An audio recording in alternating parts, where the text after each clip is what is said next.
Bienvenidos y bienvenidas de nuevo a Un Café en el Backstage. Si habéis llegado hasta aquí es porque ya habéis disfrutado de la primera parte con Carlos Brioso, donde hablamos de sus inicios, su paso por producción y el salto a redes sociales. Y ahora seguimos justo donde lo dejamos porque la conversación se puso demasiado interesante como para dejarla a medias. En esta segunda parte vamos a profundizar en su visión sobre divulgación, el papel de los creadores en la comunicación actual, el síndrome del impostor, su proceso creativo y también su mirada hacia el futuro. ¡Comenzamos! Y bueno, volviendo también, que nos hemos ido un poco del tema, pues montas tu propia productora, perdón. ¿Qué necesidad personal hay detrás de dar el paso a querer crear una productora y cómo surge el proyecto? Pues mira, el proyecto surgió porque todo empezó un verano que estábamos todos muy parados y no teníamos curro, como suele suceder los veranos, esto pasa. Y éramos un grupo de amigos que la mayoría eran actores, pero que alguno pues quería dedicarse a guión y me interesaba la dirección artística, había otro que quería dirigir y entonces de pronto surgió la idea de hacer una webserie. Pues estoy hablando de El Cretácico Superior 2010 y entonces nos pusimos como una tontería un verano a grabar una webserie a ver qué pasaba, a hacer unos capitulitos cortos de una cosita de comedia así divertida, tenían como superpoderes pero era una cosa no de superhéroes, era una cosa así como muy de andar por casa y nos pusimos a hacer eso y nos salió mejor de lo que esperábamos y nos parecía muy divertido y los publicamos en YouTube y de pronto tuvimos 300 visitas y nos parecía como wow, qué locura, hay 300 personas que quieren ver esto. Y eso nos empezó a hacernos venirnos un poco arriba. Entonces hicimos 3 capítulos, quisimos hacer otros 3. Ese verano nos ayudó porque nadie estaba trabajando mucho, con lo cual de pronto pues, pudimos hacer como una especie de primera temporada. Y eso que teníamos muchas ganas de hacer y que era una especie de hobby, también muchos de los actores de la serie estaban empezando, conseguían trabajos, pero no siempre, no todo el rato, también para ellos era una experiencia y tal.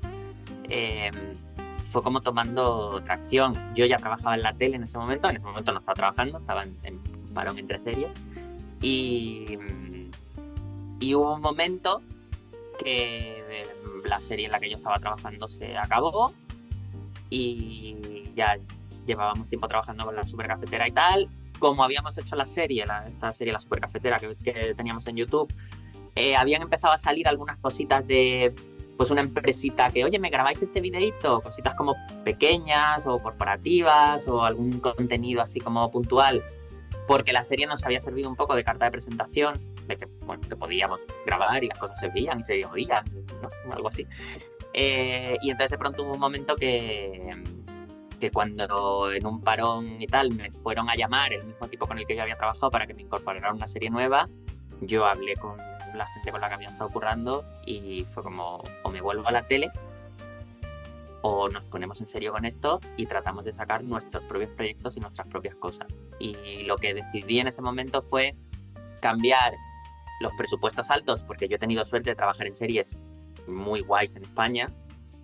Ahora ya se hacen series mucho más guays, pero en aquel momento de lo más guay que se hacía. Y cambié el gran proyecto y el gran presupuesto y los grandes efectos por cosas que eran completamente de guerrilla y con 4 duros y completamente tirados, pero a cambio de que el control creativo fuera mío, a cambio de tomar más decisiones, de que fueran cosas que yo quería ver. Yo me sentía en la tele, me gustó muchísimo trabajar ahí, me encanta y me sigue gustando, pero yo era un pequeño eslabón en una cadena de montaje enorme donde mi capacidad de decisión era muy limitada. Y me sigo alegrando porque creo que el departamento de arte es uno de esos puestos en los que por incluso muy abajo eres más creativo que muchísimos otros. Cuando eres eléctrico y lo único que estás es poniendo focos de acá para allá, tu creatividad es nula. Sin embargo, el más pequeño auxiliar de atrezo puede elegir una cosita, puede colocar algo guay, puede componer el plano para que quede más chulo, puede cuidar el decorado, hay como cosas que puedes hacer. Pero aún así no dejas de ser, pues eso, una cosa pequeñita en un proyecto más grande donde las decisiones se están tomando muy por encima de tu cabeza. Y yo, que soy un poquito obseso del control, ya os lo he confesado, pues tenía muchas ganas de hacer lo que me diera la gana a mí. Y entonces me decidí a dar el salto. Y de ahí vino, y durante esta productora duró mucho tiempo, ahora no la tengo, la acabamos disolviendo porque bueno, las cosas se van dando así, pero durante mucho tiempo nunca hicimos grandes producciones pero hicimos mucho vídeo corporativo, que era lo que nos financiaba, que nos permitía hacer proyectos nuestros. Hemos hecho 2 o 3 webseries a lo largo de los años, yo estoy muy orgulloso de ese trabajo, donde hacíamos todo, guión, producción, dirección de arte, porque lo hacíamos todo entre muy poca gente, sacando la base de cabezonería y desesperación. Y luego además tuvimos suerte y empezamos a hacer muchísimo contenido online. Yo en esa productora empecé a trabajar estas cosas que hablábamos antes, que antes no existían, pero que de pronto empezaron a existir, y le empezamos a hacer contenido, por ejemplo, a creadores de contenido, a youtubers, a bloggers. Por ejemplo, a canales de cocina les hacíamos nosotros los vídeos de cocina, porque ellos sabían mucho de cocina, pero no sabían cómo grabarse.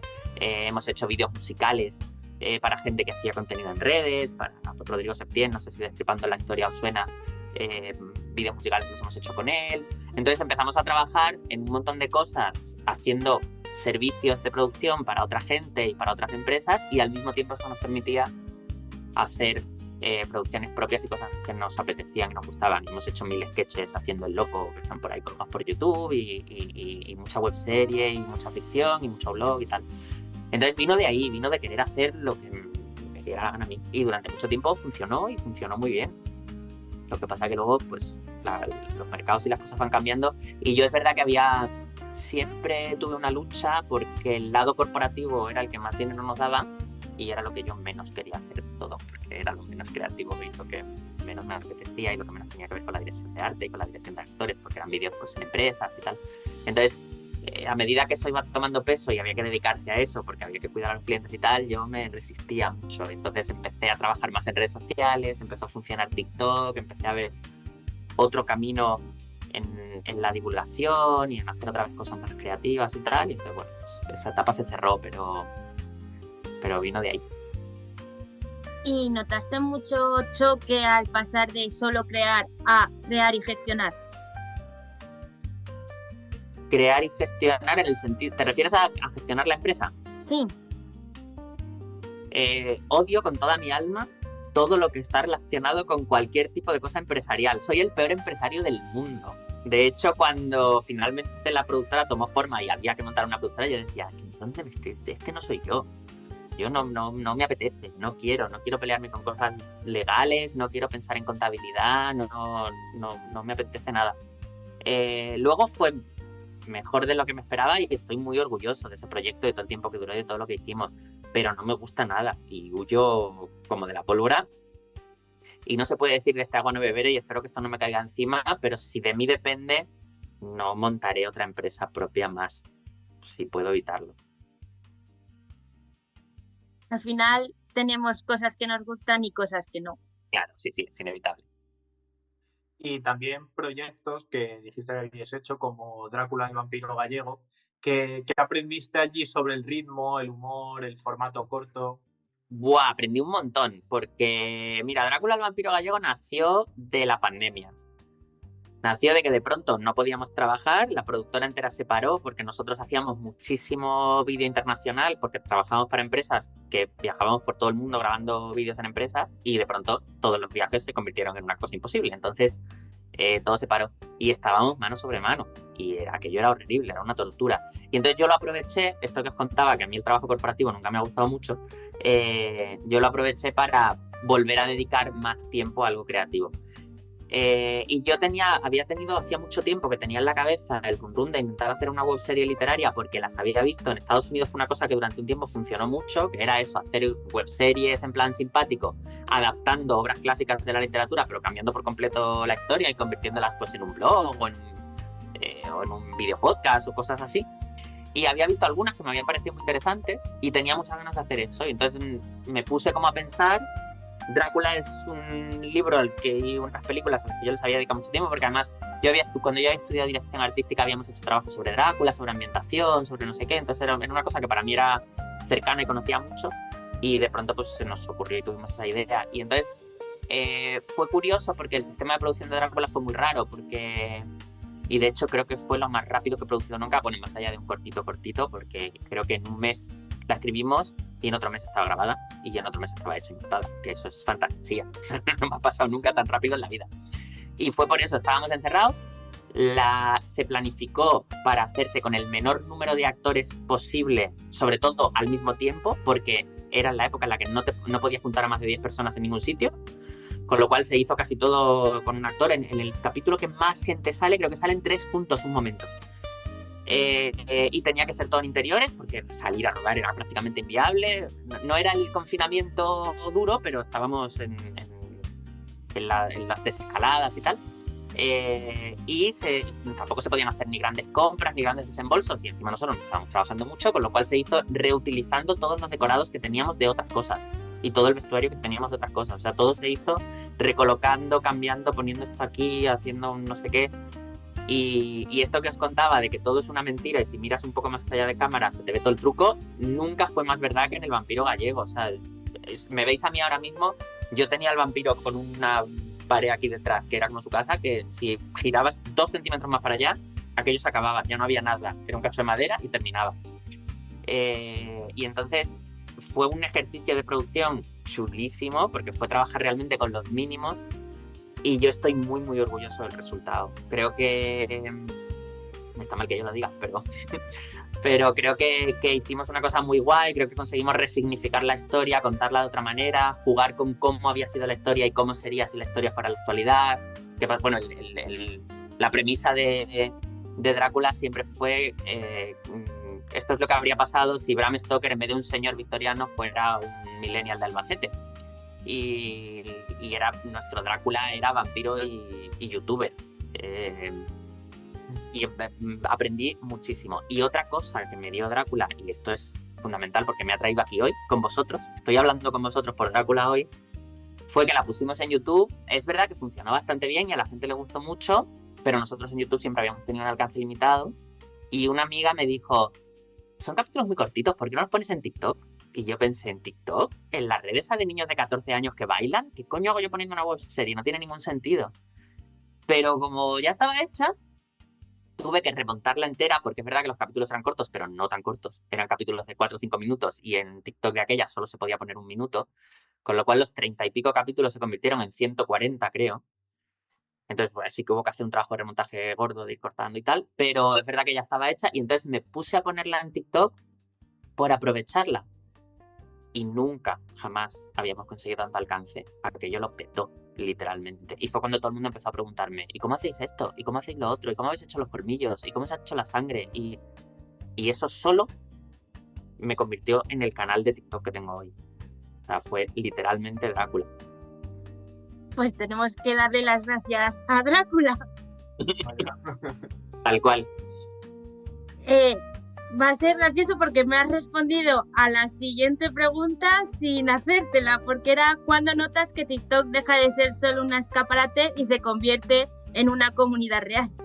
Pues fue así y fue súper orgánico, porque es verdad que para YouTube yo ya había hecho algunos vídeos de cómo hacíamos cosas, por aquello de rellenar un poco. Tenía los 30 capítulos y era como, bueno, para dar un poco de tal, hicimos algún tráiler y hicimos algún videíto de cómo habíamos hecho tal o cual cosa, o hablábamos un poco de Drácula, de qué significó Drácula la novela en su momento y qué queríamos contar nosotros con la serie. Bueno, un poco de making of y de detrás de las cámaras. Entonces es verdad que también hice alguna versión cortita de eso y lo iba colando entre los capítulos para que la gente tuviera otras cosas para ver, y eso solo empezó a generar un montón de preguntas que yo no me vi venir en ningún momento. Yo no lo pensaba. Yo empecé a hacer algunos hablando de algunos conceptos como muy básicos de guión, de pues que es un Deus Ex Machina, que es un...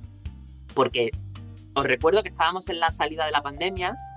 Yo, como habéis podido comprobar, hablo hasta debajo del agua, no me callo nunca y soy muy pesado y me encanta el cine, con lo cual yo tenía a mis amigos ya con la cabeza como un bombo y en aquella época no se podía salir mucho. Entonces para mí también fue un escape personal.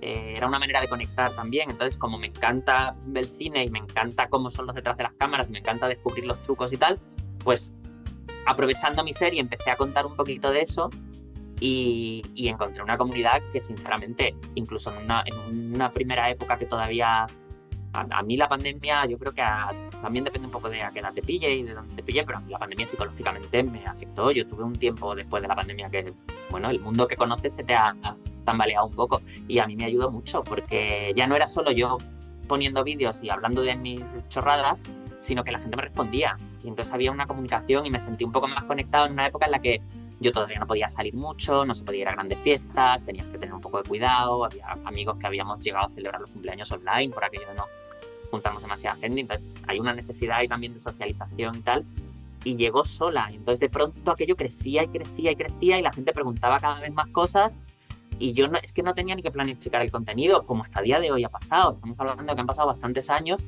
y yo sigo teniendo una enorme lista de preguntas, de curiosidades y de cosas que la gente quiere saber, que es lo que me dicta lo que hago, yo no planifico, me dedico a responder. Y eso salió solo. Yo en ningún momento pensé en hacer eso. Y claro, eso es lo que más sensación de comunidad te da, porque hay gente que hace contenido, pero su interacción es más pequeña y son gente muy guay, hacen contenido estupendo, pero mi sensación de comunidad venía porque efectivamente yo recibía constantemente un comentario, una nueva pregunta, y entonces como no sé qué y tal, y había como una sensación de que la información iba y venía. Y llegó un momento que yo era todo el rato. Sí, no, pero me encanta lo de sacarle el punto bueno, sobre todo a Internet, a mí.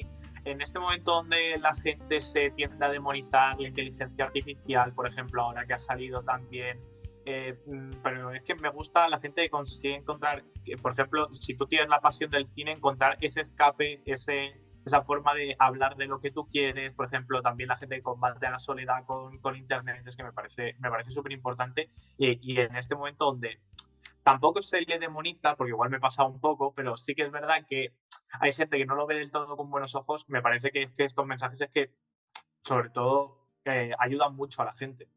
Yo estoy completamente de acuerdo contigo. Creo que, no sé, a lo mejor demonizar es un poco fuerte, pero sí que creo que se demoniza, aunque lo llamemos, o que se critica un poco de más, y creo que se critica algunas veces de manera injusta por lo que decíamos, ¿no? Antes hemos hablado de que ahora la forma que ha tomado son las redes, pero otras veces hemos sido injustos de otras maneras, y que las redes también han conectado a muchísima gente ha encontrado su comunidad, la gente que o que tiene sus mismas aficiones, o que vive la vida de otra manera, o que tiene otros modelos de vida y los han encontrado gracias a Internet, porque era gente que se sentía muy sola. Y en mi caso en concreto, en un momento de pospandemia que para mí fue complicado y que yo necesitaba, tenía una necesidad de conexión, eso llegó gracias a las redes y todo eso también sucede. Luego también tenemos todo lo otro, tenemos los peligros a los menores, tenemos la desinformación, tenemos los bulos, y es verdad que todo eso también hay que tratarlo, pero bueno, pues como el resto de cosas, también cumplen una función súper importante, y creo que han conseguido,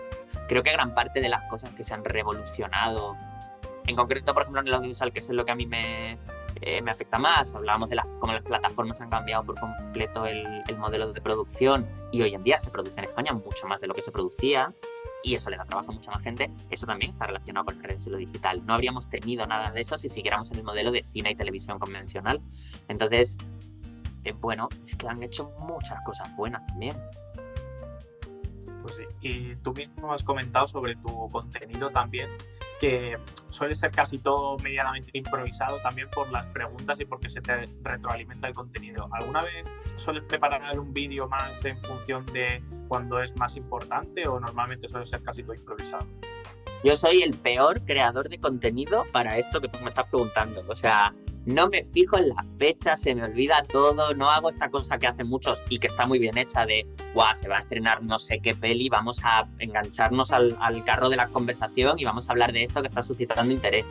Yo, de hecho, muchas veces, mira, por ejemplo, cuando la serie Adolescencia el año pasado, que fue un verdadero bombazo y todo el mundo estaba hablando de ella, yo hablé de ella como un mes más tarde, porque cuando me empezaron a llegar las preguntas, y a mí la serie me flipó, pero hasta que no me empezaron a llegar preguntas y yo empecé a investigar y a responderlas, y además desde que me llega la pregunta hasta que yo consigo hacer el vídeo pasa un tiempo, porque siempre llevo como mucha cola, yo me puse a hablar de la adolescencia cuando ya todo el mundo se había olvidado, porque yo soy pésimo para planificar y para hacer esas cosas relacionadas con la actualidad. Y luego también hay una cosa que es curiosa, que es que las veces que he intentado acercarme un poco a la actualidad, mis vídeos no funcionan especialmente bien. O sea, a mí me funciona mucho mejor un vídeo en el que hablo de una curiosidad de Terminator, que es una cosa antiquísima, que muchísima de la gente que me sigue ni había nacido, y sin embargo les flipa este rollo de cine clásico, que si de pronto te hablo de una curiosidad de una peli que se acaba de estrenar, yo creo que quizás está relacionado con el hecho de que como se acaba de estrenar, mucha gente no la ha visto y no tiene tampoco una comunidad de fans todavía, y entonces hacen más gracia cuando hablo de cosas que son más o intemporales o antiguas o clásicos o genéricas, que cuando estoy en el como en la actualidad. Hay otra gente que sí, ¿no? Hay gente que hace contenido que está como más pegado a la actualidad, darte la noticia, qué ha pasado, han contratado a tal actor o se va a hacer tal proyecto.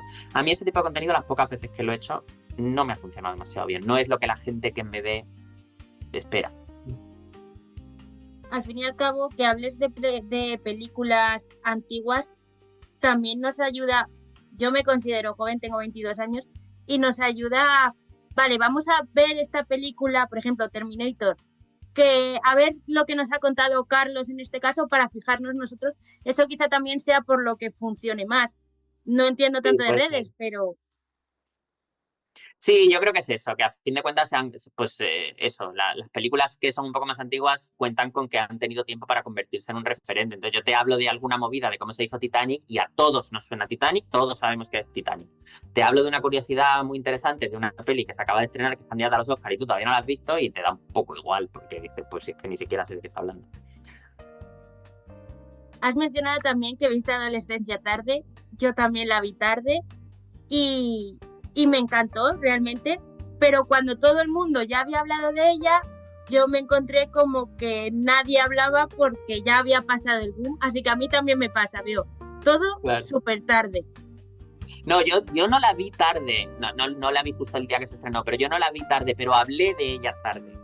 O sea, porque yo sí la veía como consumidor que tal, y la gente empezó a hablar de ella y me interesaba mucho y me fascinó, pero es verdad que no hice lo que habían hecho otros compañeros míos, otros creadores del contenido de, se estrena esto, vamos a hablar de esto, vamos a anunciarla justo antes de que se estrene y en el momento en el que se está estrenando vamos a meternos en la conversación. Yo la vi, me empezaron a llegar preguntas de gente que la iba viendo, que tampoco la ven el primer día, y entonces la fui rescatando y de pronto hubo una semana que saqué como 3 vídeos de adolescencia seguidos, que tampoco es una cosa que haga habitualmente, pero era como, no sé, un mes después de que se hubiera estrenado, no me acuerdo. O sea, que hablé de ella tarde a pesar de que yo sí la vi más o menos en tiempo.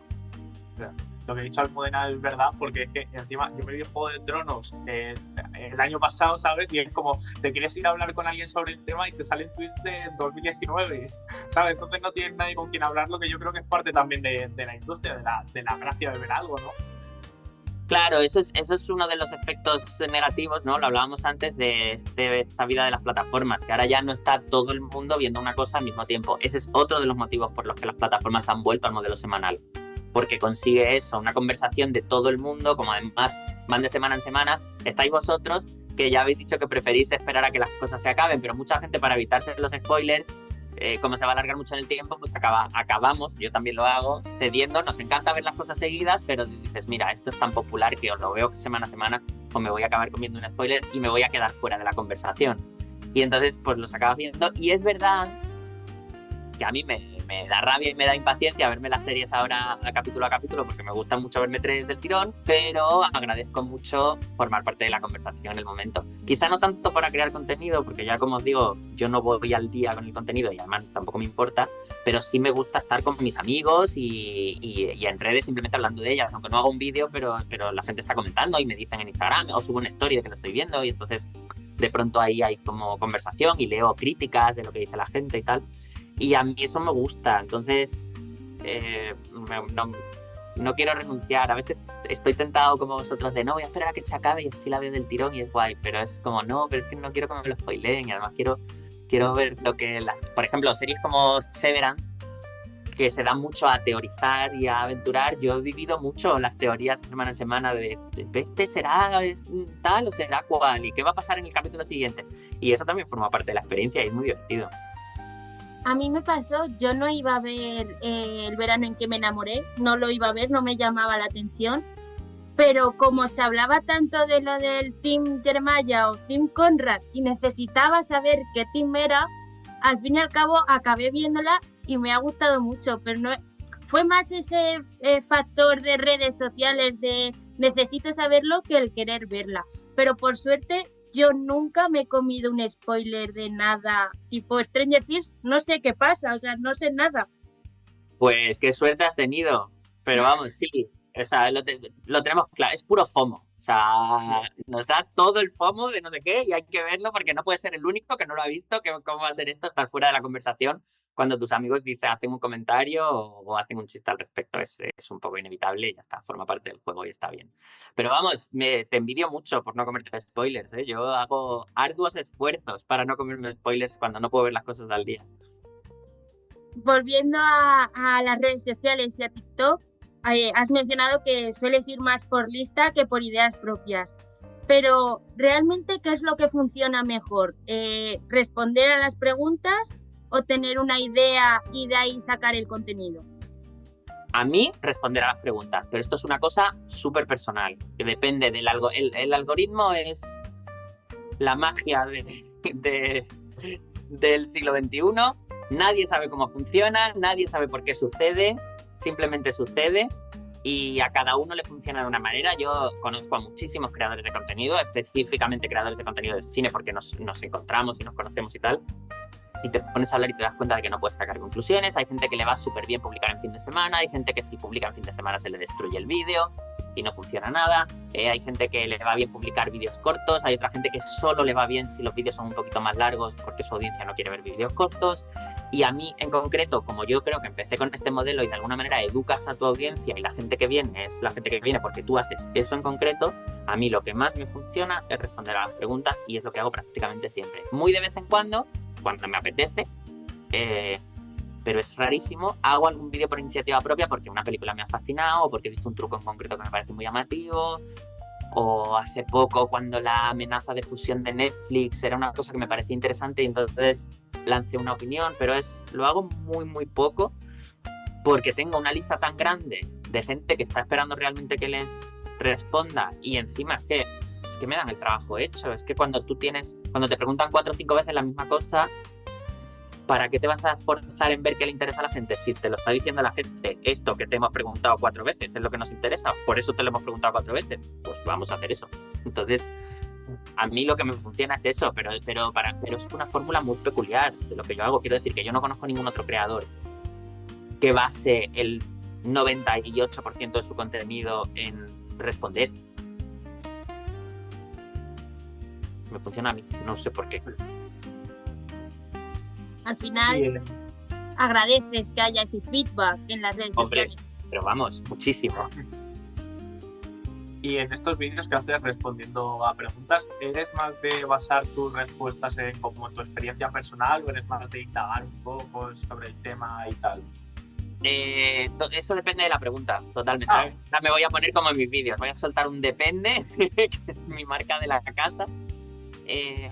Claro, depende por completo de la pregunta. Hay cosas que puedo responder muy rápido porque son mi experiencia personal. Cuando la gente me pregunta, ¿los actores van al rodaje todos los días? Yo sé cómo se desarrolla un rodaje porque he estado en 1000 y sé que no van al rodaje todos los días, van cuando se les convoca porque hay una secuencia que les incluye y si no, no van. Yo no necesito investigar nada para contarte cómo funciona eso o qué hace un script. Pero de pronto hay gente que me dice, ¿cómo hicieron el truco en Solo en Casa que se rompen las bolsas a la vez? Pues por mucho que yo sea atletista no tengo ni idea, porque no hay un manual de cómo se hace cuando dos bolsas se rompe cada vez. No, cada producción se inventa las cosas en base a lo que quiere conseguir, el presupuesto que tiene y tal. Y entonces esas cosas normalmente las investigo. Es relativamente fácil porque puedes encontrar detrás de las cámaras o entrevistas a gente y tal, y entonces busco un poco a ver si encuentro efectivamente que haya alguien del equipo contando cómo las hizo. Y algunas veces no te lo cuentan 100% todo o no lo encuentras, pero hay algunas cosas que yo puedo suponer. Porque cuando uno está mucho en rodaje hay cosas que más o menos sabe cómo se hacen. Entonces yo sí que he hecho algún vídeo diciendo, vale, no he encontrado al equipo diciendo cómo hicieron esto, pero probablemente usaron pegamento aquí, hicieron esto allá y yo creo que esto lo hicieron con la cámara marcha atrás, por ejemplo. Y otras veces lo sé, aunque no pregunte, porque hay efectos que sí que sabes. Y entonces pues los puedo contar así.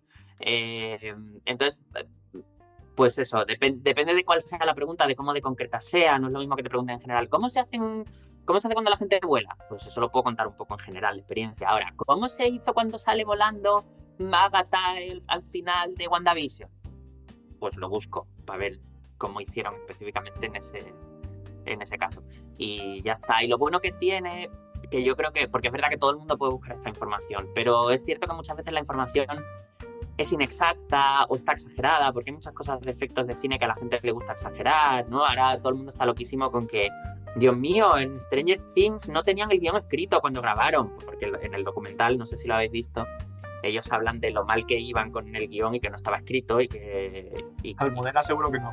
Claro, no porque no ha visto la serie. Pero bueno, han sacado un documental de cómo se hizo la última temporada y en el documental, que es muy guay porque hasta cierto punto es un poco honesto, cosas que normalmente no se cuentan, dicen que estaban con las secuencias y no tenían terminado de escribir el guión del último capítulo porque cerrar la serie es complicado y que iban un poco mal y apurados y tal. Y tengo mucha gente diciéndome, qué barbaridad, es como muy poco profesional, parece mentira, ¿no? Que estuviera sin escribir. A la gente que no le ha gustado el final, que no me incluyo en ese grupo, pero a la gente que no le ha gustado el final, por eso es tan malo el final, porque claro, porque no tenían ni idea, porque parece mentira, esto que se supone que tiene que ir tan planificado y tal. Es como, yo sé que esto es difícil de explicar, pero no estáis entendiendo que cuando en el documental ellos dicen que el guión estaba sin escribir, se refieren a que estaba sin detallar los últimos diálogos. El guión no puede estar sin escribir, porque si el guión está sin escribir no puedes montar los decorados, y los decorados tardan meses en hacerse. Entonces, por mucho que parezca, por la frase que dicen, tú no puedes ver al tipo allí en el decorado del espacio final diciéndote que el guión no está hecho. Claro que no está hecho se refiere a que no ha cuadrado los diálogos. Pero claro que está hecho, claro que saben que aquello acaba allí y que hay una batalla final y que aquí sale la madre y que luego están en la casa, porque tienes que construirlo, tienes que convocar a los actores, tienes que decidir qué vestuario llevan, tienes que trabajar el raccord, y eso no se hace todos los días, eso se hace en semanas y meses de trabajo. Entonces, pues eso, hay muchas cosas que la gente tiene una percepción errónea. Entonces, a lo que iba con todo esto es a que a veces cuando la información es inexacta o cuando, por ejemplo, se acaban convirtiendo en bulos, ahora hay mucha gente diciendo, los de Stranger Things tenían el guión sin escribir. Es verdad que se han metido ellos en el jardín porque lo dicen en el top. Pero yo, que he estado en rodaje, sé lo que eso quiere decir y no quiere decir lo que crees que quiere decir. Entonces, muchas veces mis vídeos vienen de he hecho una investigación, pero si tú que no sabes nada de rodaje la lees, crees una cosa y yo te explico lo que significa de verdad. Que normalmente suele querer decir que no está tan improvisado como dicen, que no fue tan espontáneo como parecía, que no fue tal golpe de suerte, porque generalmente las cosas están más preparadas de lo que parece. Y si yo leo una explicación, esto se hizo con croma, yo sé qué quiere decir que se hizo con croma y cómo se hizo. Si veo la secuencia, probablemente, a lo mejor no, pero puedo saberlo, y a lo mejor una persona que no sepa no. Entonces yo hago el vídeo a partir de ahí, mezclo los conocimientos que tengo con lo que he leído y te cuento el detalle completo. Sí, lo hicieron en croma, pero en realidad esto está grabado de verdad. Luego cuando la cámara gira ya sí, esta parte sí que está hecha en croma porque es imposible hacerlo de otra manera. Entonces ya intento contarlo más en detalle. ¿Y cómo se comunica sin caer en el personaje de experto? No tengo ni idea. No lo sé. Yo no he caído en el personaje de experto, es que no lo sé. Supongo que eso es algo que juzga la gente. Yo no me considero un experto en nada, yo me considero un absoluto apasionado de lo que hago, y si me considero experto en algo, que repito, tampoco, hay muchísima más gente que tiene muchísimas más horas de rodaje que yo, lo que sí que considero es que es verdad que tengo una visión que no todo el mundo tiene de haber estado dentro del rodaje, y ese es el único valor que yo creo que tengo. A mí la gente me pregunta muchas veces, ¿y qué crees que va a tener éxito la nueva de Avatar? ¿O a dónde te parece que está yendo el modelo de las plataformas? ¿Crees que el cine se va a acabar? Y bueno, a veces incluso lo opino, pero muchas veces lo digo, yo no tengo ni idea de esto, yo no soy un experto en nada, yo no soy ni sociólogo, ni hago estudios. De lo que yo sé un poquito más que otra gente es porque yo he estado en rodaje y hay muchas cosas que he visto cómo se hacían, nada más. Pero yo no sé si yo proyecto la imagen de experto, yo no sé si la gente me toma como un experto en cine. Algunas veces me siento un poco ridículo cuando alguien dice cosas como, vamos a hablar de yo qué sé, de películas sobre no sé qué, y viene Carlos Brioso, que es un experto en cine, y yo pienso, no, yo he estado en rodaje, pero yo de películas de no sé qué, igual un crítico sabe mucho más, porque yo tampoco he visto todo el cine. Entonces, no lo sé porque realmente no sé qué opina la gente de mí. Yo no tengo ninguna intención de ser un experto de nada, y una de las cosas que más me gusta, de hecho, de lo que hago es que yo aprendo un montón. Yo respondo a las preguntas de mucha gente, pero en cada cosa que respondo aprendo muchísimo, porque parte de las preguntas, como os contaba, las investigo, de pronto me veo detrás de las cámaras de una cosa que no he visto nunca. A mí me han llegado a preguntar cosas de pelis que yo no sabía que la peli existía. ¿Cómo se hizo esta secuencia donde hay un coche que de pronto hace no sé qué, él solo, en una película de los 70? y yo no tengo ni idea de que eso existe, y entonces de pronto descubro que la peli existe, me pongo a buscar y encuentro cómo hicieron ese efecto y lo cuento, y yo he aprendido más que la persona que me lo ha preguntado de pronto, porque estaba ahí 2 horas investigando una cosa. Entonces lo hago por eso, sigo aprendiendo en la medida de lo posible, intento contarle a la gente cosas que le apetece saber y que son curiosidades, y también en la medida de mis posibilidades, que son muy limitadas, intento desmitificar mitos que no son reales, tratar de luchar contra determinadas cosas y determinados clichés que se tienen, que me parece que son injustos y que, bueno, intento ofrecer una visión más realista, la pequeña parte que yo sé de cómo funciona. No sé lo que la gente me considera y preferiría sinceramente que no me considerara un experto, porque creo que no lo soy. Yo he visto tus vídeos y creo que lo que mencionas de que buscas más explicar y aprender que ir de experto, creo que sí que lo veo en tus vídeos. Mira, yo sí que me esfuerzo mucho, y eso fue un aprendizaje que tuve cuando empecé a tomármelo en serio, cuando vi que aquello tiraba y que había que responder y tal, y eso sí me esfuerzo muchísimo, es tratar de no perder todo el rato la perspectiva de ¿cómo vería yo esto si nunca hubiera estado en un rodaje? ¿Cómo lo explico para que lo entienda alguien que no sabe las cosas que sí sé yo y que a lo mejor doy por hecho, porque lo importante de esto es conseguir explicártelo? Entonces, sí que es verdad, y estoy orgulloso de ello y lo reconozco, tampoco se trata de tirarme aquí el rollo de falsa modestia, que me he hecho un esfuerzo por ser muy didáctico, por sintetizar mucho. Yo hablo mucho y conseguir hacer vídeos de 1 minuto me cuesta muchísimo. Tengo que resumir y resumir y resumir porque quiero que la idea quede clara y quiero explicarla como mucho.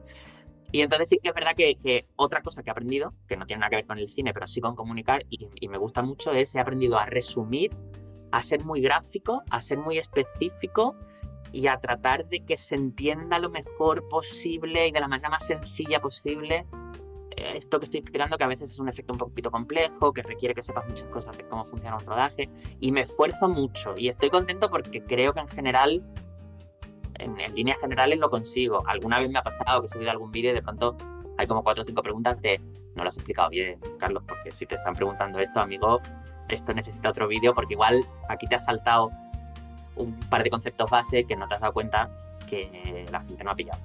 Pero en líneas generales creo que he conseguido con mi comunidad eso, y bueno, me gusta mucho haberlo conseguido porque ha sido un esfuerzo consciente que he hecho. O sea, tú te consideras más, por decirlo así, un divulgador, y supongo, también tiene un tufillo de autoridad que no me gusta, pero... Sí, a ver. Sí, ¿y tú crees que esa relación directa entre el divulgador o la persona que hace los vídeos y el público debe ser muy estrecha? ¿Tú crees que estamos ante una nueva forma de comunicar, una nueva forma de periodismo, este tipo de vídeos tan cortos, directos, cercanos? Sin ninguna duda. Y creo que mira, tiene una cosa que creo que es un poco una pesadilla y al mismo tiempo muy bien que me obliguen a esta pesadilla, porque me lo merezco, todos los que hacemos contenido. Y mira, donde lo he descubierto es en la radio. Yo colaboro en Radio Nacional haciendo un contenido que se parece mucho a mis vídeos, porque lo que hago es responder preguntas igualmente, preguntas que me llegan por redes sociales, preguntas que llegan al programa, y las voy contando. Y me he dado cuenta de lo que supone un programa que no tiene interacción directa. La gente manda las preguntas, pero no hay comentarios a los que yo digo, porque el concepto no existe. Sin embargo, cuando yo subo un vídeo, automáticamente empiezo a recibir comentarios de otras preguntas, pero esto porque lo has dicho. Y me he dado cuenta de que es muy relajado, que la gente no te puede hacer un comentario de vuelta. O sea, puedes meter la pata más relajadamente cuando nadie te puede decir nada. En la radio lo más que puede pasar es que alguien mande un mail diciendo este tío no sabe lo que dice, si quieren, pero nadie se entera. Pero cuando subes un vídeo, la gente te está poniendo a prueba en el momento y todos los demás lo están leyendo. Entonces, una cosa de la que me he dado cuenta es de que te obliga a ser súper específico, a no dejar nada sin decir, porque va a venir gente a decirte, bueno, has dicho, si de pronto he dicho en un vídeo que los actores son unos estrellitas, y como, pues no todos, amigo. O si de pronto digo, las series se hacen así, pues no todas, porque esta serie no se hace así. Y entonces, modular mucho el mensaje, dejar muy claro.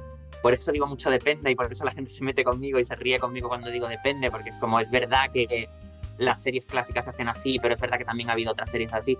Tener ese cuidado de que no te vengan a a corregir, no porque no te vengan a corregir, que me parece perfecto, sino por no dar mala información y por no tal, eso te lo enseñan las redes y es duro, ¿eh? Ya te digo, cuando he empezado en la radio y he visto que, bueno, si no lo explico todo, nadie va a venir a calentarme la cabeza y a decirme, pues no lo has explicado todo, porque no tienen cómo, y como que te relajas, ¿no? Entonces, está guay. Para gente que hace comunicación, las redes son duras, y me parece bien, porque la audiencia viene y te dice, no, lo has dicho mal, o te has expresado mal, o lo estás diciendo de una manera que parece que no sé qué, y las cosas no son así, o yo he estado en un rodaje y no he visto eso. Entonces, me hace ir con mucho, mucho cuidado y lo agradezco porque creo que en el fondo mejora mi contenido, mi mensaje. O sea, sí, creo que es muy diferente, muy, muy diferente y mucho más duro. ¿Y te ha pasado que algún vídeo divertido o que tú considerases que era divertido funcione más que uno que dijeses, vale, este vídeo es importante? ¿Cómo se gestiona también eso? Pues dándote cabezazos contra la pared, llorando en tu casa y al día siguiente despertándote y olvidándote de que eso ha pasado, porque no hay otra manera de sobrevivir a ello. Esto pasa constantemente. Vídeos que te curras muchísimo, que te parece una idea súper chula y que además has querido demostrarla y entonces te haces una grabación. Mis vídeos son muchas veces yo hablando y alguna imagen ilustrativa, pero de vez en cuando me curro un croma, me hago no sé qué, hago como el efecto para que lo veas y tal. Y algunas veces no funciona. Y funciona más un vídeo que es un chascarrillo, que es una cosa divertida, o simplemente por el hecho de que de lo que hablo es una peli popular y se convierte en un pelotazo, ¿no? Aceptarlo y seguir adelante, porque si no, necesitas pagar mucha terapia y no merece la pena. Ya está. Yo tengo suerte porque en general los vídeos que me curro, lo normal es que vayan bien, que vayan mejor que la media porque son más visuales, tienen un y tal, pero alguna vez me ha pasado que ese no funcionaba y que funcionaba un vídeo súper tonto. A ver, cuando funciona un vídeo súper tonto, no te viene mal, porque en el fondo, bueno, te has esforzado poco, pero resulta que está conectado, pues lo agradeces. Es peor cuando el vídeo te lo has currado mucho y funciona poco. Pues nada, aceptarlo y tirar. Hasta el próximo vídeo, sería. Claro. Y tú que has trabajado en medios tradicionales y creando contenido también, que es muy interesante tener los dos puntos de vista. ¿Serías capaz de decirme una cosa, para no extendernos, una cosa que pudiera rescatar cada uno y aplicar al otro? Es decir, los tradicionales de las nuevas tecnologías y al revés. Vale, evidentemente hay 1000 diferencias. Voy a decir la primera que se me ocurra, que a lo mejor es la más importante, pero una cosa que era muy guay de los medios tradicionales y que hemos perdido y que es un poco agobiante es que no eran tan inmediatos. Y eso te daba tiempo a crear, te daba tiempo a... Porque tú hacías... Es verdad que las series se podían incluso cancelar de temporada en temporada, pero por lo menos hacías la temporada entera. Y yo creo que eso era... En una parte era bueno y molaría que los medios digitales tuvieran ese tiempo y no fuera como subo un vídeo que mañana está muerto, lo que no haga hoy ya no lo va a hacer. Y eso es un poco agotador. Y al contrario, yo es que soy muy digital, al contrario creo que los medios tradicionales tienen muchísimas desventajas. Creo que lo digital nos trae un montón de cosas nuevas, un montón de cosas frescas, nos trae una interactividad que nunca jamás había existido y me parece básica. Esto mismo que yo he dicho, de que la propia audiencia te vaya poniendo a prueba, creo que es sanísimo para el creador. Y la interactividad, o sea, la comunicación de retorno, de vuelta, que en una ficción tradicional nunca tienes, más allá de la crítica que hay en un sitio, tal, pero esa cosa directa yo creo que es súper importante y no la cambio por nada. Vaya, plataformas como DAZN, por ejemplo, ahora las retransmisiones en directo de los partidos de fútbol, por ejemplo, en el mismo hashtag interactúan con la gente de Twitter y entonces tú, por ejemplo, le puedes decir al comentarista si está comentando bien o mal y es que lo leen, ¿sabes? Y lo lee en antena y no sé si habrá 300.000 personas viendo el partido y tienen que escuchar cómo ese comentarista acaba de leer, cómo le acaban de criticar. O sea, es que, bueno, también, o sea, está bien, pero bueno, lo intentan adaptar de alguna otra forma. Claro, tienes que encontrar un equilibrio, ¿no? Porque también es verdad que eso se te puede ir de madre, también es verdad que hay contenidos que no están pensados para que tú estés criticándolos en directo, entonces vamos a preocuparnos, o sea, hay que buscarle un poco el punto, pero creo que está bien aprovechar eso y creo que está bien que de algún modo democratiza que la audiencia tenga más poder y no sea simplemente solo en su casa y comentando con el que tienes al lado en el sofá, pues esto me parece una mierda, Pues no, que se lo puedas decir, oye tío, lo he currado poco y me parece bien. Y también a la gente, yo lo que suelo ver sobre todo en este sector es que a la gente le fascina el cómo se hizo, a la gente le gusta ver los making ofs y sobre todo estos contenidos que después que salen de tu serie favorita. Entonces, ¿qué parte del rodaje crees que es más invisible y que luego como que a la gente le hace más ilusión ver en este tipo de contenidos? Uy, no lo sé. Mira, una cosa que pasa es que los rodajes son muy difíciles de grabar para enseñar. Muy difícil. Mira que yo lo intento y no hay manera, porque claro, las cosas no están pensadas para contarlas desde fuera, están pensadas para el rodaje que se está haciendo dentro. Entonces yo muchas veces intento, cuando estoy en rodaje, joder, voy a sacar un vídeo o una foto de esto para que se vea cómo estamos haciendo este efecto, este foco, no sé qué, y como, es que no tengo ni el ángulo, no hay manera de contarlo y de que se entienda. Entonces muchas veces es muy difícil. Yo no sé qué es... A ver, en general a la gente lo que más gracia le hace son los efectos. Casi siempre.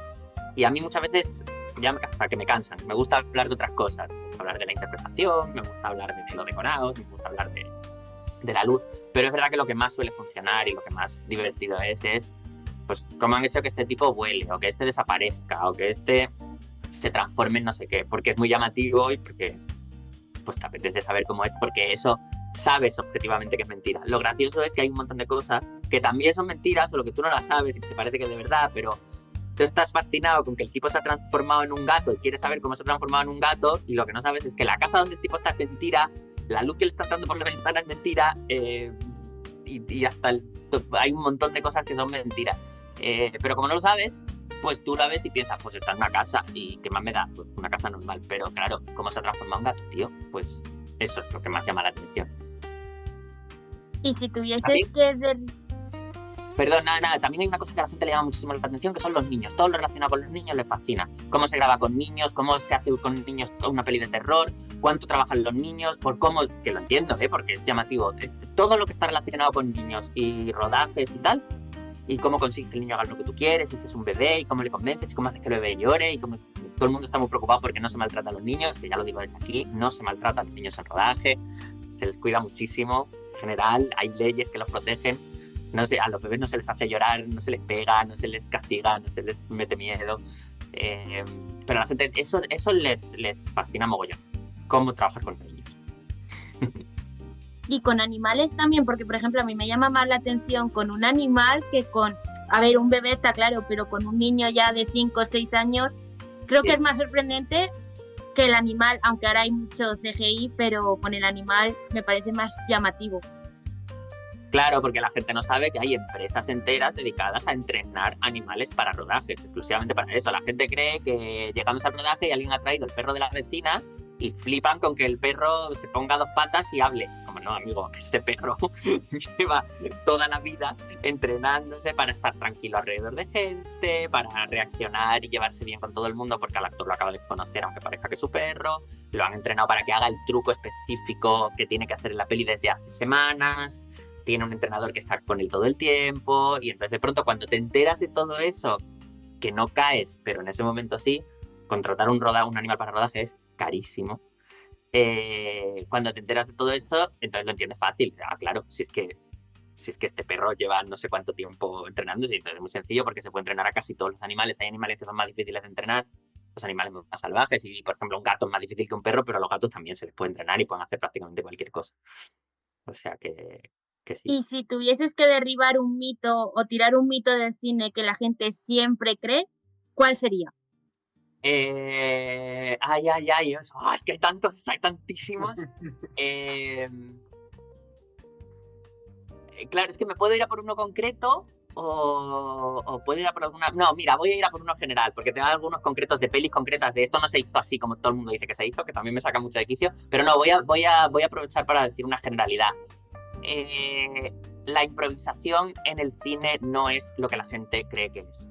En el cine prácticamente no se improvisa, e incluso cuando un actor o un director dice esto se improvisó, no quiere decir que salió mágicamente en ese momento. Quiere decir que no estaba en guión, se fue viendo en los ensayos, parecía gracioso y finalmente se rodó, y se rodó 4 o 5 veces. Y cuando tú ves, por ejemplo, la caída de Jack Sparrow, que dicen que fue improvisada en Piratas del Caribe, o cuando en Guardianes de la Galaxia a Chris Pratt se le cae el orbe, sí, es una improvisación, en el sentido de que no estaba en el guión, pero lo que tú estás viendo no es espontáneo y no pasó en ese momento.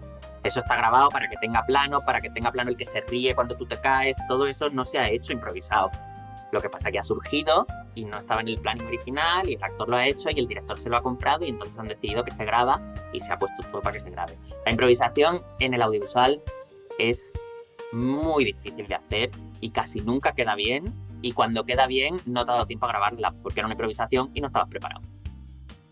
Claro. Sí, a mí, por ejemplo, en el Grinch, o sea, siempre salió mucho en el Grinch la escena donde quita el mantel, creo, y se queda todo de pie, y dice que es improvisado. Bueno, a ver, que igual sí, pero lo dudo mucho. Yo no me lo creo. Es demasiado difícil. Claro, yo me creo que no estuviera en guión y Jim Carrey dijera, oye, hacemos esto, y lo probaran, y hasta me creo que saliera la primera. Porque tuvieran mucha suerte. Difícil, pero bueno. Pero esa improvisación, no que él en medio del rodaje, sin decirle nada a nadie, tiró de eso y quedó perfecto y fue el plano que se quedó, eso es prácticamente imposible. Y cuando analizas una película o cuando te toca sentarte a verla, o bueno, detrás de cámaras también, ¿qué te hace decir? ¿En qué te fijas para decir, wow, esto está bien hecho? Cada película es en una cosa, o sea, no te sé decir, de pronto te pones a ver una película y de pronto ves una secuencia, que es un plano secuencia de, yo que sé, adolescencia. ¿Qué me hace decir que eso está bien hecho? Pues que el plano secuencia es que te caes al suelo. Pero en otra película estás viendo otra cosa y de pronto dices, cuando se está en rodaje, de pronto, yo que sé, ves una secuencia con un montón de gente yendo de acá para allá, una especie, yo que sé, me lo invento, en una fábrica, todo el mundo trabajando en la otra, y dices, Dios mío, el infierno de coordinación, de figuración que ha debido de ser eso y cuánto han debido de tardar hasta que eso salía bien, porque sabes que es una complicación. Entonces, pues en unas es eso, en otras es un efecto que, por ejemplo, todos los efectos que incluyen partículas y líquidos son especialmente difíciles porque es muy difícil que eso quede natural. Entonces, cosas como Avatar, a mí Avatar son unas pelis que no me gustan, me parece que son terriblemente falladas de guión, pero ves las secuencias de agua y dices, Virgen Santa, o sea, yo sé lo difícil, y yo no sé de efectos, pero sé lo suficiente de producción para saber que conseguir un agua que parezca agua es increíblemente difícil y requiere de una potencia y de unos cálculos y de un trabajo de verdaderos artistas que es la leche. Entonces, pues en cada una te llama la atención una cosa. Voy a caer fatal a la gente, pero Avatar tampoco la he visto. Nada. Haces bien. Vale. Me va a caer internet entero encima. Es que la primera me pilló muy pequeña y al final, como no he visto la primera, no he visto ninguna. No te pierdes gran cosa. ¿Has visto Pocahontas? Sí. Pues ya has visto Avatar. Bueno saberlo. Y hablamos mucho de tu faceta pública, pero ¿cómo es Carlos Brioso en un día normal, fuera de las redes, del trabajo? Creo que no existen esos días. No sé cómo soy un día fuera de las redes y del trabajo, porque estoy todo el rato currando. Es que mi vida es muy caótica, para bien o para mal. No lo sé, no sé exactamente, tampoco sé exactamente a qué te refieres, pero ¿cómo soy? Pues soy aburridamente monotemático, me dedico a ver series en bucle, me encanta. O sea, si tengo un día libre es muy fácil que me pilles viendo una serie. Y si no estoy haciendo eso, pues evidentemente quedo con mis amigos y salgo y un poco lo que todo el mundo, pero sí, es lo que tiene un poco este trabajo, que también es un hobby, ¿no? Que me encanta ir al cine con mis amigos y luego comentar la peli, irnos a cenar, y me encanta ver series en casa, y muchas veces estoy viendo series en casa y hablando con mi no sé qué, diciéndole, vaya tela, el capítulo no sé qué, ¿lo has visto? Cuéntamelo en cuanto lo veas. Esto me pasa mucho también. Y luego sí, hago otras cosas, no soy tan así, yo qué sé, me gustan los juegos de mesa, me gustan las escape rooms, por ejemplo, pero sí, mucho de mi vida es al final. Y además muchos de mis amigos trabajan conmigo o han trabajado conmigo, algunos son actores, otros son creadores de contenido, es que es todo el día lo mismo, es que soy agotador. Pero bueno, nos has sacado otro tema que son los juegos de mesa y los escape rooms. Ya vemos otra faceta de Carlos Brioso. Sí, me gusta mucho. Y siendo un creador de contenido que, bueno, yo por lo menos te considero cercano y yo creo que comunica de una forma cercana hacia la gente, ¿te cuesta separar esta imagen que tiene la gente de ti en redes sociales cuando conoces a alguien que te sigue?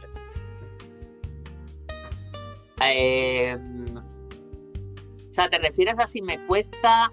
Claro, es decir, la gente como que te encuentra mucho más cercano o se comporta de forma mucho más cercana a ti cuando te conoce por la forma en la que haces tus vídeos. No lo sé. La gente es majísima, en general. Esto es lo que te puedo decir. Yo me he encontrado con gente que se ha acercado a mí para decirme, oye, te sigo, veo tus vídeos, me gusta mucho el contenido que haces, cosa que me da muchísima vergüenza y al mismo tiempo agradezco enormemente cada vez que me pasa. Me encanta. Hay gente que a veces me escribe y me dice, te he visto en no sé dónde, pero me ha dado cosa decirte algo, y siempre les digo, por Dios, la próxima vez dímelo. Me hace muchísima ilusión que la gente me diga, me gustan tus vídeos. Y no sé si o sea, si a lo que te refieres es a que se tomen a lo mejor muchas confianzas por el hecho de que a ellos les parece que me conocen y yo a ellos no. A mí no me ha pasado. La gente en general es súper maja, súper agradable, y yo no he tenido nunca ningún problema con nadie, ni nadie me ha hecho sentir incómodo. Más allá de mi incomodidad de rareza mía personal, de que me da cosa cuando en algún entorno me conocen y de pronto me siento un poco como así. También, por ejemplo, me da muchísima vergüenza cuando me pasa en rodaje. Cuando yo estoy en un rodaje y estoy siendo una trecista más del equipo y de pronto, yo qué sé, el foquista o un eléctrico me dice, tío, te veo, sigo tus vídeos, tal. Como, estoy aquí, ¿sabes? O sea, de pronto como que se me hace como raro, pero bueno, ya está, pues te acostumbras y ya está. Pero la gente en general es conmigo es súper maja, todo el mundo. ¿Y qué te ayuda a mantener los pies en el suelo cuando el contenido funciona y llegan tantas reacciones que además son buenas? Yo no necesito que nada me ayude a mantener los pies en el suelo. Yo no soy lo suficientemente ni conocido. A mí lo único que me pasa es que de vez en cuando alguien me para por la calle y me dice que guay tus vídeos, ya está. Yo no estoy en ese punto en el que me hace falta que alguien me baje. No estoy arriba de nada. O sea, no, en absoluto, para nada. No necesito que nada me baje. Tengo los pies muy en el suelo y lo único es que la gente, pues eso, pero es esta cosa que es un poco ficticia, son relaciones parasociales. Me encanta tener una comunidad, me encanta que hay gente que me habla normalmente y que incluso sé quiénes son, y ya está. Pero no, ni me creo nada, ni nada de nada. Pues Y mirando más hacia adelante, ¿cómo te gustaría que se te recordase a nivel personal o como creador de contenido profesional?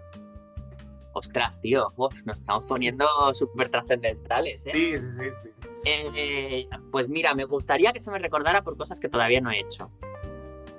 Ahora mismo no tengo ninguna intención, ni creo que haya hecho nada tan trascendental como para que se me recuerde, ni que haya ninguna necesidad de recordarme. Me gustaría, porque todos tenemos delirios de grandeza, me gustaría pensar que me queda algo por hacer que hará que la gente recuerde que todavía no he hecho, y que ojalá lo haga, porque sigo teniendo mis ideas, sigo teniendo mis cosas creativas, me encantaría estar en proyectos cada vez más chulos y más interesantes.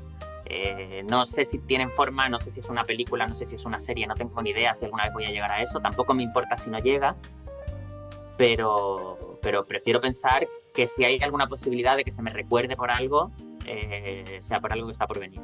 Ahora mismo, bueno, de lo que más orgulloso estoy es de la supercafetera por el aprendizaje que supuso y porque la llevamos durante mucho tiempo, fueron 8 años y tal.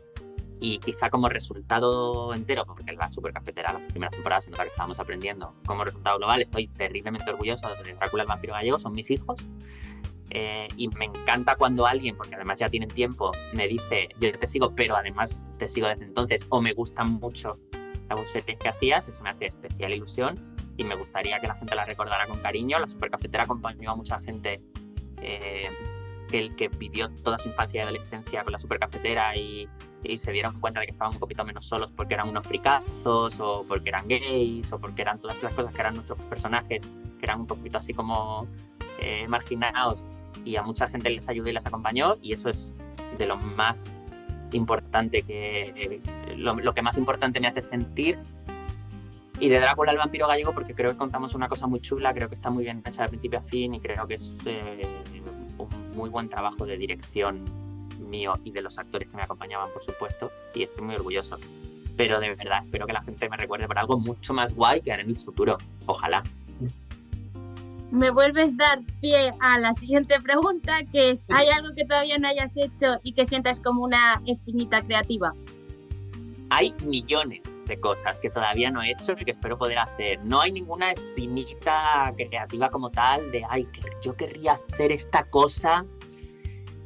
Y me alegro mucho de no tenerlo, porque creo que es mejor estar abierto a lo que tiene que venir. Yo creo que sí, lo hablábamos antes, si te obcecas mucho en yo quiero ser director de cine, además quiero ser director de cine y mi modelo es Nolan y quiero hacer pelis de este tipo y no sé qué, porque eso puede que no llegue. Y yo creo que hay que seguir tu vocación, pero también hay que madurar. Entonces, yo quiero seguir divirtiéndome con lo que hago, yo quiero seguir comunicando y quiero seguir creando, pero a lo mejor lo que va a ser más importante en mi vida es una cosa que todavía no se ha inventado. De la misma manera que creía que quería hacer películas, acabé haciendo series y luego descubrí el digital, que era una cosa que ni siquiera existía, pues a lo mejor lo más guay que voy a poder hacer todavía ni siquiera se ha inventado, o es un formato nuevo, no lo sé. Siempre está un poco la cosa esa de la película, ¿no? Porque la película como que se romantiza mucho y parece como lo máximo a lo que uno puede alcanzar, pero yo no tengo un especial interés en tengo que hacer una película en algún momento y si no la hago, que fracaso. No, tengo ganas de seguir aprendiendo, de seguir haciendo lo que me apetece, de no tener que verme en un trabajo monótono y que sea siempre lo mismo y corporativo y día a día. Ya está. Mira, yo nunca pensé hacer radio, por ejemplo, y llevo 2 temporadas haciendo radio. Es una cosa que acabo de descubrir que me encanta. No es que pretenda ahora de pronto convertirme en una personalidad de la radio, muchísimo menos. Me encanta hacer mi colaboración cortita y ya está. Pero pues era una cosa que en ningún momento me planteé que haría y que aprendo un montón, me divierto muchísimo y me parece muy guay. Pues 1000 cosas como esas están a la vuelta de la esquina, estoy seguro. Segurísimo. Y finalmente, ¿hay algún mensaje que quieras dar para tus seguidores? Pues mis seguidores tienen que estar de mí ya hasta las narices y día sí día no les subo vídeos, hablo, no callo ni debajo de agua. ¿Qué más les voy a decir ya? Yo qué sé. Si lo único que les puedo decir es que estoy terriblemente agradecido porque además yo tengo una especial suerte. Mis redes son de las redes que menos hate tienen del mundo. Yo no recibo prácticamente hate. Tengo compañeros que son creadores de contenido que sufren muchísimo más hate y agresividad en redes y ataques en redes que yo, y eso es una cosa a la que estoy terriblemente agradecido y terriblemente agradecido que la gente haya entrado en el juego conmigo y me quieran seguir no solo preguntando, sino contándome cosas, dándome su opinión sobre sus pelis, descubriéndome películas y series que no he visto, recomendándome cosas, incidiendo en las dudas, volviendo a preguntar cosas que ya he comentado que puedo comentar desde otro punto de vista. Terriblemente agradecido a eso, porque eso es lo que me hace seguir haciéndolo. Y por último, un mensaje para los seguidores y oyentes de Un Café en el Backstage. Pues que en este mundo tan rápido y tan acelerado, a veces hay que parar a tomarse un café y a veces mola tener una conversación un poquito más pausada y que os den una oportunidad porque traéis a gente, a lo mejor no yo, no tanto, pero traéis a gente que es interesante, que tiene cosas que contar y que son cosas de las que no saben. Y algunas veces nos tenemos que parar y escuchar un contenido que está un poquito más largo, que no podemos ir siempre tan frenéticos de TikTok en TikTok. Pues muchísimas gracias, la verdad. A vosotros. Y antes de pasar con los juegos, me gustaría, porque hemos dejado así como la conversación de los Oscars medio ahí a medias. Simplemente me gustaría preguntarte que si tienes alguna favorita para la mejor película este año, ¿no? Por curiosidad más que nada, porque este año sí que me he puesto más en las nominadas, entonces pues, ya que estamos con el tema. Vale, me faltan muchísimas por ver todavía, porque a mí hay una cosa... Me faltan 4 o 5 también, pero... A mí creo que me faltan 6 todavía. Una cosa que me pasa todos los años que odio es que llegan las nominadas y yo, no sé por qué, nunca las he visto. O sea, es como que tengo el radar fatal y siempre me las he perdido. Entonces, estoy poniéndome al día ahora porque tengo un mes para verlas. Con lo cual, ahora mismo todavía es muy difícil para mí hablar de favoritas. Te puedo hablar de mi favorita de las que he visto ahora mismo. Sí. Y quizá, probablemente, de lo que he visto, quizá creo que la mejor peli sea Sinners. Quizá, pero esto solo he visto 4. Lo que sí te puedo decir, y ni siquiera la he visto porque creo que los Oscars son menos de favoritas y de calidad de película y son más de ambiente. Yo todos los años hago una porra de qué es lo que creo que va a ganar Y a día de hoy, es verdad que estamos pronto todavía, es un poco arriesgado, pero a día de hoy creo casi seguro que va a ganar una batalla tras otra. Y ni siquiera, la peli no la he visto, ni siquiera es por la peli, es por lo que se está comentando, por lo que la gente está diciendo, por los premios que está ganando, por dónde va. Creo que probablemente la que gane. Está muy bien. A mí la interpretación de DiCaprio me parece muy buena. Pero claro, a ver, es que el tema del mejor actor, por ejemplo, me parece que ya está muy adjudicado por el tema de todo el plan, toda la campaña de marketing, tal, porque pues, me parece a mí que Michael B. Jordan hace un trabajazo también y no se lo va a llevar y me da mucha pena, pero bueno. Sí, estoy de acuerdo contigo. Así que nada. Bueno, pasamos ya directamente a los juegos, que vamos a hacer dos. Uno yo y otro Almudena. Bueno, en principio, supongo que conoces el ping-pong. Sí, es como ir, ¿no? Sí. No, en plan, respuestas rápidas. Vale, sí, pues lo primero que se te venga a la cabeza. Verás tú, yo soy más malo para esto. Nombre completo. Carlos Payá Brioso. Apodo. Carlos Brioso. Comida favorita. Pasta. Una canción. Uf. Super guay, de la Casa Azul. Película favorita. No, odio. Lo sabía, es que lo sabía. No puedo soportarlo, lo odio con toda mi alma. No, una película que me ha sorprendido últimamente especialmente es A Ida y Vuelta. Creo que es una de las mejores comedias que se han escrito en los últimos tiempos. Vale. ¿Y una serie que te haya gustado hace poco? Una serie que me haya gustado hace poco... me ha parecido muy interesante Pluribus. ¿Un libro? Un libro que me gusta mucho y le tengo mucho cariño es Sin noticias de GURB, de Eduardo Mendoza. Un ídolo. Un ídolo. Uf, qué difícil. Mi madre. ¿Y un compañero con el que te irías a una isla desierta?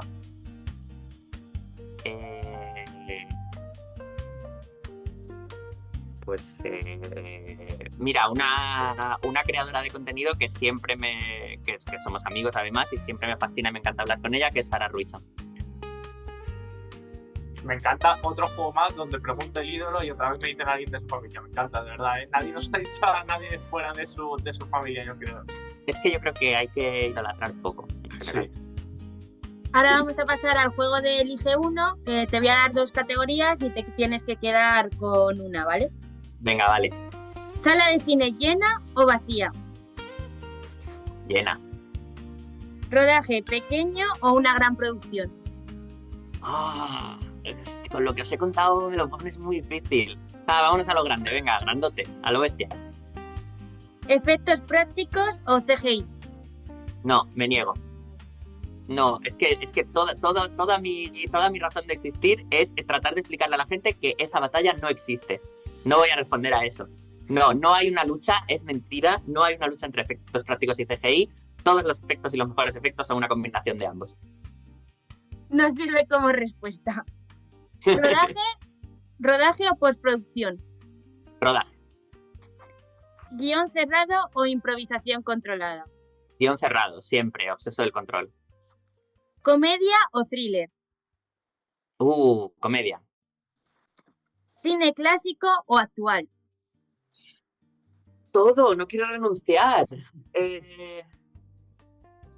Me encanta el cine clásico, pero voy a decir actual porque creo que hay que mirar al futuro siempre. ¿Contar curiosidades o desmontar hitos?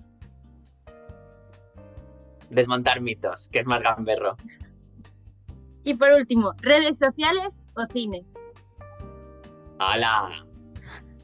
Es como que a quién quiere más, a papá o a mamá. Sabía que me ibas a decir esto. Si me quitan las redes sociales me hundo y me muero. Es que las dos cosas son mi medio de vida. Si me quitan las redes sociales no puedo seguir trabajando. Y si me quitas el cine no tengo de qué hablar. De las dos maneras me has hundido en la miseria. La muerte. Elijo muerte. Entre las dos, elijo muerte. Sabía, cuando he preparado lo que yo llamo guión, sabía que me ibas a decir eso, que era como escoger entre papá o mamá. Es que lo sabía. Claro, es que no puedo. La última parte de la entrevista te lo hemos puesto complicado, ¿eh? Sí. Estos juegos son siempre muy complicados. Es como... Dios mío. Vale, y finalizamos con 3 preguntitas que le hacemos a todos los invitados. Ok. ¿Cuál es el contacto más famoso que tienes en el móvil y el más importante? El más importante me refiero para ti. Ostras, es que tampoco te creas tú que conozco yo a gente muy famosa. En algún momento he tenido al Rubius, que ni siquiera sé si será ya su contacto, porque hicimos una cosita con él y... Sí, quizá, no lo sé. ¿Y el más importante? Y el más importante, pero el más importante en plan de mío a nivel personal. Para ti. No sé, mi familia, supongo, mi madre, no sé, no lo sé, todos son importantes porque no me sé ningún teléfono ya, porque no tenemos memoria, entonces no puedo ni llamar a mis amigos ni nada. Necesito todos mis contactos, pero pues yo qué sé, mi madre, supongo. ¿Qué consejo le darías a alguien que quiere vivir de lo que ama? Que se debe a sí mismo intentarlo. Es un deber que tiene para consigo mismo intentarlo. Y finalmente, ¿a quién nominarías para venir a un café en el backstage? Pues a Sara, por ejemplo, a Sara Ruizo, que la he nombrado hace un momento, que es una tía súper interesante, que tiene un montón de cosas que contar y que además está a punto de sacar un libro que estoy deseando leer sobre las princesas Disney, un análisis feminista de las princesas Disney, que es seguro muy interesante. Pues la escribiremos y contactaremos con ella para ofrecerle la entrevista. Muy bien. Carlos, ha sido un placer enorme compartir este café contigo y conocer todo lo que hay detrás de tu trabajo, detrás del cine, del Atrezo. La verdad es que ha sido un placer. Y gracias por tu cercanía, por tu tiempo y por ayudarnos a entender un poco mejor cómo funciona el cine desde dentro. Nada, gracias a vosotros, ha sido un rato súper divertido. Ya sabéis que hablar de esto es una cosa que me sale sola, con lo cual no tengo ningún problema y además me lo he pasado muy bien y ha sido muy divertido. Y a todos los que nos estáis viendo y escuchando, gracias por acompañarnos. Podéis encontrar esta y futuras entrevistas en nuestras redes sociales y plataformas. Nos vemos muy pronto en Un Café en el Backstage.